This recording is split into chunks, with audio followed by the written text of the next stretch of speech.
থামুন, take a rest, take a breath and think about death. Think that you have to go back to your Lord. একটু বসেন না, একটু ভাবেন যে আমাকে চলে যেতে হবে, চলে যেতে হবে। এই কোলাহল, এই ব্যস্ততা, এগুলো থাকবে, থাকবো না আমি। সাইয়েদনা ওমর ফারুক বলেছেন, মুতু ক্বাবলা আন তামুতু, মরার আগে একবার মরো। হাসিবু ক্বাবলা আন তুহাসাবু আলাইকুম, তোমার হিসাব নেওয়ার আগে তুমি একবার নিজের হিসাবটা করো। হতে পারে, ভুল হতে পারে, অন্যায় হতে পারে, ওই অন্যায়ের উপর অটল থেকো না, আমার কাছে ফিরে আসো। কাম টু ইউর লর্ড, তোমার রবের দরবারে ফিরে আসো, ক্ষমার মতো ক্ষমা চাও, ক্ষমার মতো ক্ষমা চাইলে আমি সব ক্ষমা করে দেব। সুবহানাল্লাহ পড়েন।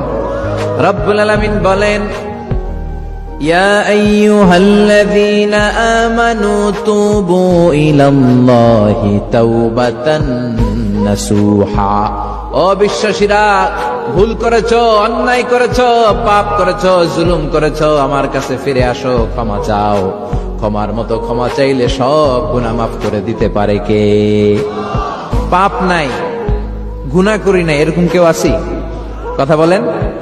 কত পাপ করছি, কোন অনেকে আছে অতীতের কষ্ট ভুলতে চায় না, ভুলতে পারে না। কেউ আপনারে ধমকি দিছিল, কেউ আপনার সাথে খারাপ আচরণ করছিল, কেউ আপনারে গালি দিছিল, অনেকে এটারে পেলে পুষে অন্তরে বড় করে রাখে, আছে না নাই?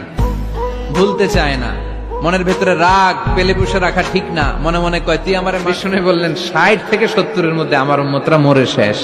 আহা, কি হবে আমার উম্মতের? আগের উম্মতেরা তো অনেক হায়াত পেয়েছে। আল্লাহ বললেন, নবী কাঁদবেন না, লাইলাতুল কদর খায়রুম মিন আলফি শাহর।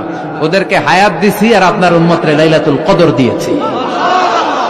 ও নবী কাঁদবেন না, চিন্তিত হবেন না, বিষণ্ণ হবেন না।